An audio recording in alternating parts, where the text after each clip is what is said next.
Good morning, students. Today we are starting our chapter 12, Consumer Protection. You have already studied this chapter in class 9th, 10th also. You all know about Consumer Protection Act. Now in class 12th, your last chapter, chapter 12, Consumer Protection, include the following. First of all, we study the concept of consumer protection, then meaning of consumer. You have to write the proper definition of consumer in this. Then about the rights, right to safety, right to seek redressal, right to be informed. Different rights we study in this topic, and also responsibilities of consumers. Then who can file a complaint? Redressal machinery, 3-tier redressal machinery, state forum, district forum, national commission, all this we study in this topic. And last one is remedies available. Consumer के पास क्या क्या remedies available हैं. तो ये हमारे topics हैं जो इस बार आएंगे बोर्ड एग्जामिनेशंस में कंज्यूमर प्रोटेक्शन चैप्टर में after deleted topics. Now these topics we study. Now we study the concept of consumer protection. As you all know, consumer protection refers to the act of providing adequate protection to consumers against the unscrupulous, exploitative and unfair trade practices of manufacturers, traders, sellers and service providers. Consumer protection वो act है जो consumers को protection provide करता है. किसके against? Unfair trade practices के against. जो भी अनफेयर ट्रेड प्रैक्टिसेस सेलर्स या मैन्युफैक्चरर्स या सर्विस प्रोवाइडर्स कर रहे हैं उसके अगेंस्ट में कंज्यूमर के पास एक एक्ट है कंज्यूमर प्रोटेक्शन जो उन्हें प्रोटेक्ट करता है अनफेयर ट्रेड प्रैक्टिसेस से.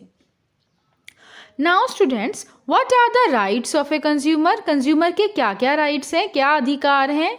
सबसे पहले राइट टू सेफ्टी. ये पता होने चाहिए हर एक कंज्यूमर को कि उसके कौन कौन से राइट्स हैं. सबसे पहले राइट टू सेफ्टी. जब भी हम कोई भी गुड्स वगैरह परचेज करें, स्पेशली इलेक्ट्रॉनिक गुड्स, तो हम ISI मार्क चेक करते हैं ना, जिससे कोई भी हार्म ना हो. ऐसे मेडिसिन वगैरह लेते हैं, एक्सपायरी डेट्स वगैरह चेक करते हैं जिससे हमारी हेल्थ को, है ना, हमारी लाइफ को कोई भी हार्म ना पहुंचे. इसीलिए कंपनी क्या करती है, ISI मार्क, क्वालिटी सर्टिफिकेशन, ये सब मेंशन करती है प्रोडक्ट की लेबलिंग में, पैकिंग में. तो सबसे पहला राइट जो कंज्यूमर का राइट है कि उसे सेफ्टी प्रोवाइड हो, जो उसे गुड्स और सर्विसेज मिल रहे हैं वो अच्छे क्वालिटी के हों, उससे उसकी लाइफ या हेल्थ को कोई भी प्रॉब्लम ना हो. तो ये कंज्यूमर का राइट है और इसके लिए कंपनी को, मैन्युफैक्चरर को ये सब चीज़ें मेंशन करनी चाहिए. क्वालिटी सर्टिफाइड प्रोडक्ट्स ही मार्केट में देने चाहिए. ऐसे कोई प्रोडक्ट मार्केट में नहीं लेके आने चाहिए जिससे कस्टमर उन्हें खरीदे और उसकी लाइफ और हेल्थ को कोई नुकसान पहुँचे. तो फर्स्ट राइट है right to safety. Now second one is right to be informed. Customer को इन्फॉर्मेशन मिलती रहनी चाहिए टाइम टू टाइम. जो भी प्रोडक्ट्स में, गुड्स में, सर्विसेज में चेंजेस आ रहे हैं, है ना, मैन्युफैक्चरर को इसके लिए लेबलिंग में इंग्रेडिएंट्स वगैरह वो सब लिख देते हैं. Manufacturing date, expiry date, MRP, net weight, सारी इन्फॉर्मेशन लिख देते हैं जिससे कंज्यूमर्स को प्रोडक्ट के बारे में सारी इन्फॉर्मेशन मिल सके. तो मैन्युफैक्चरर की क्या है, रिस्पॉन्सिबिलिटी है कि वो ये सब मेंशन करे. क्यों? क्योंकि कंज्यूमर का राइट है कि उसे पूरी इन्फॉर्मेशन दी जाए. Now third right is right to be heard. Consumer के साथ अगर कुछ भी प्रॉब्लम होती है गुड्स को लेकर तो जो भी सेलर है या जो भी मैन्युफैक्चरर है वो उसकी कंप्लेंट को सुने, है ना. तो कंप्लेंट सुनी जानी चाहिए. ये कंज्यूमर का राइट है कि उसकी कंप्लेंट सुनी जानी चाहिए. अगर वो कुछ भी उसे डिससेटिस्फेक्शन है प्रोडक्ट से या सर्विस से तो उसकी बात सुनी जाए, है ना. तो इसके लिए कंप्लेंट बॉक्स या फिर ग्रीवेंसल ये सब बनाए जाने चाहिए. तो कंपनीज के लिए ये रिस्पॉन्सिबिलिटी हो गई और कंज्यूमर का ये राइट हो गया. Next is right to seek redressal. Right to seek redressal का मतलब क्या होता है students? Right to get relief.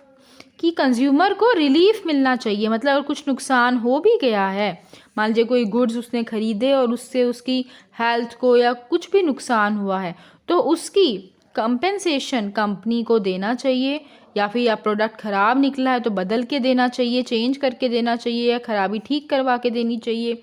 मतलब उसे रिलीफ मिलना चाहिए, ये उसका राइट है। तो इस राइट को कहते हैं राइट टू सीक रिड्रेसल, मतलब राइट टू गेट रिलीफ। अगर कुछ भी प्रोडक्ट में जो भी एक्सपेक्टेड था वैसा वो नहीं निकला है तो उसको रिप्लेस या उसका डिफेक्ट का रिमूवल या फिर कंपेंसेशन, जो लॉस या इंजरी हुई है उसका, ये सब कंज्यूमर को मिलना चाहिए। नेक्स्ट राइट है कंज्यूमर का राइट टू चूज़, मतलब सेलेक्ट करना। उसे वैरायटी ऑफ प्रोडक्ट्स दिखाने चाहिए सेलर को, उसमें से वो जो उसे चाहिए होगा वो सेलेक्ट कर सकता है, चॉइस कर सकता है। तो ये कंज्यूमर का राइट है, फ्रीडम ऑफ चॉइस, कि वैरायटी ऑफ प्रोडक्ट्स के सबके प्राइसेस वगैरह आप बता दो, उसके बाद जो कंज्यूमर चाहे वो खरीद ले। तो ये भी उसका राइट है, right to choose. Next last right है कंज्यूमर का right to consumer education. Consumer को टाइम टू टाइम अवेयर करते रहना चाहिए, एजुकेट करते रहना चाहिए, चाहे आप एडवर्टाइजमेंट्स वगैरह के थ्रू करें, है ना, चाहे आप किसी भी तरह से इंफॉर्मेशन पहुंचाएं कंज्यूमर तक, जिससे कंज्यूमर को प्रोडक्ट के बारे में, क्या नई चीज़ें आ रही हैं, सबके बारे में मार्केट में पूरी उसे एजुकेशन होनी चाहिए।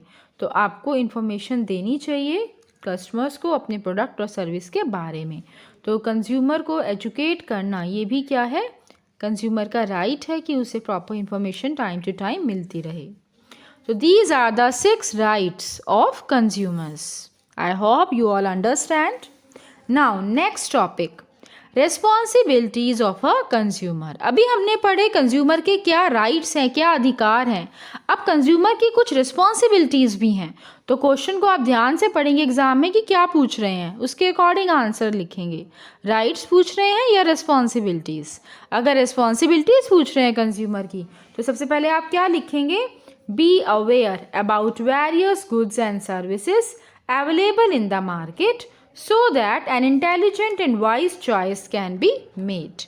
कंज्यूमर को पता होना चाहिए जो भी प्रोडक्ट वो मार्केट में लेने जा रहा है, तो वो उसके क्या प्राइस हैं, क्या क्या नया आ रहा है मार्केट में, तो इसकी इन्फॉर्मेशन उसको होनी चाहिए। उसकी रिस्पॉन्सिबिलिटी है ना, कि वो अवेयर रहे, जागरूक रहे।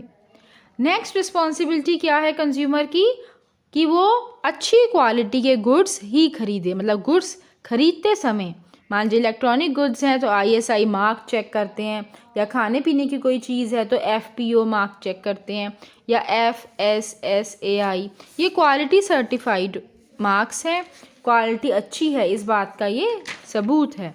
तो ज्वेलरी खरीद रहे हैं तो हॉल मार्क चेक करके लीजिए, जिससे आप से कोई चीटिंग ना कर सके। तो ये आपकी रिस्पॉन्सिबिलिटी है कि आप चेक कर लीजिए इन मार्क्स को जब आप गुड्स परचेज करें। थर्ड रिस्पॉन्सिबिलिटी क्या है कंज्यूमर की, जब अगर वो गुड्स परचेज कर रहा है तो उसका बिल जरूर ले, जिसे हम बोलते हैं कैश मेमो। वो एक प्रूफ है परचेज का। अगर आप कल को रिटर्न करने आए या कंप्लेंट करने आए तो वो कहेगा बिल दिखाइए। तो अगर आपने बिल नहीं मांगा होगा, नहीं लिया होगा, तो फिर वो चेंज आपको नहीं करके देगा। तो इसलिए कैश मेमो की डिमांड ज़रूर करिए। नेक्स्ट क्या रिस्पॉन्सिबिलिटी है कंज्यूमर की, कि जो भी आप प्रोडक्ट खरीद रहे हैं उसकी पैकिंग पे जो लिखा हुआ है, जिसे हम लेबलिंग कहते हैं, तो उसको भी आप पढ़ लें। MRP है, नेट वेट है, या एक्सपायरी डेट है, तो ये सब भी आप पढ़ लें, रीड करें लेबल्स को केयरफुली, तभी गुड्स परचेज करें। नेक्स्ट, कि आप जब भी कोई भी डील कर रहे हैं, गुड्स ले रहे हैं, प्राइस पे कर रहे हैं, तो फेयर डील करें, अनफेयर डील में ना इन्वॉल्व हों। नेक्स्ट, कि आप अपनी डीलिंग्स में ऑनेस्ट रहें, मतलब कोई भी ब्लैक मार्केटिंग, होर्डिंग, इस तरह की एक्टिविटीज़ में इन्वॉल्व ना हो, कि हमें ब्लैक में दे दो, हम तुम्हें ज़्यादा पैसे दे देते हैं, इन सब चीज़ों में इन्वॉल्व ना हो। तो ये आप कंज्यूमर्स की रिस्पॉन्सिबिलिटीज़ पढ़ रहे हैं। अगर आप गुड्स यूज़ कर रहे हैं तो उस समय भी अगर कोई रिस्क फैक्टर है तो आप उसको सीख लें पहले, तभी उन गुड्स को यूज़ करें। और ये भी आपकी रिस्पॉन्सिबिलिटी है कि अगर कुछ गलत निकल भी जा रहा है प्रोडक्ट में, तो आप कंज्यूमर कोर्ट में जाके अपनी कंप्लेंट को फाइल ज़रूर करें। कंज्यूमर सोसाइटीज़ वगैरह बनी होती हैं, वो कंज्यूमर्स को टाइम टू टाइम एजुकेट करती हैं, तो वो हेल्प भी करती हैं कैसे कंप्लेंट फाइल करनी है, तो आप उनसे भी हेल्प ले सकते हैं। और अपने एनवायरनमेंट की रिस्पेक्ट करें, मींस आप कुछ भी इस तरह का ना करें जिससे हमारे रिसोर्सेज वेस्ट हो या हमारे सोसाइटी में कम्युनिटी में पॉल्यूशन क्रिएट हो। तो ये हमारी रिस्पॉन्सिबिलिटीज़ हैं। तो ये रिस्पॉन्सिबिलिटीज़ आपकी कंप्लीट हो गई, यहाँ पर राइट्स भी और रिस्पॉन्सिबिलिटीज़ भी। ओके।